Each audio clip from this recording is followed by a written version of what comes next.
இன்றைக்கி காலையில் சமைச்சு முடிச்சுட்டு கிச்சன் க்ளீன் பண்ணாமல் போட்ட வீடியோ தான் அது. என்னோடய ஸ்டோரி பார்ட் 4 பார்க்கலாமா?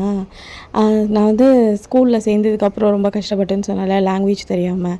ஆக்சுவலாக சொல்லப்போனால் பசங்க ரொம்ப இன்ட்ரெஸ்ட்டாக இருக்காங்க, அவங்க வந்து ரொம்ப டாஸ்க்டாக ரொம்ப கிளவராக இருக்காங்க அப்படின்னா அவங்களுக்கு அதை பண்ணுங்கள். உங்கள் குழந்தைங்க ஸ்லோ லேர்னராக இருக்காங்க அப்படி பட்சத்தில் அவங்களுக்கு கொஞ்சம் சப்போர்ட் பண்ணி அவங்களுக்கு என்ன நல்லா வருமோ அதை என்கரேஜ் பண்ணி மேலே கொண்டு வாங்க.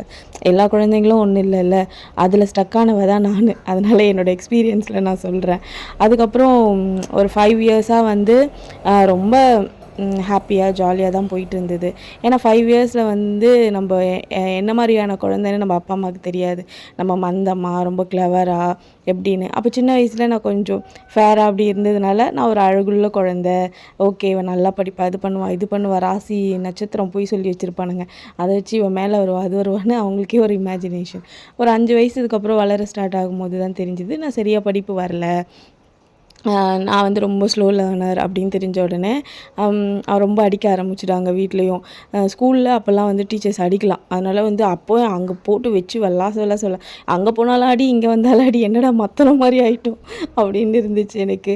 ஆக்சுவலாக சொல்லப்போனால் எல்லாருக்கும் ஒரு இயருக்கு அப்புறம் தான் லைஃப்பில் வந்து ட்ராஜடிலாம் நடக்கும். எனக்கு சின்ன வயசுலேருந்தே 5 இயர்ஸ்லேருந்தே வந்து ரொம்ப டாக்ஸிக்காக நான் வளர்ந்த மாதிரி எனக்கு ஃபீல் இருந்தது.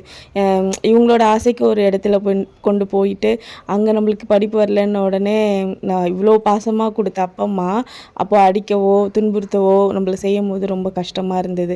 அப்புறம் அதுக்கு 5 வருஷம் கழித்து வந்து என்னோடய தங்கச்சி பிறந்தா. அவள் ஹைப்பர் ஆக்டிவாக, ஒரு குழந்தை அப்பா மாதிரியும் ஒரு குழந்தை அம்மா மாதிரி இருக்கும்ல, அவள் அப்படி இருக்கும்போது இன்னும் மோசமாக போச்சு.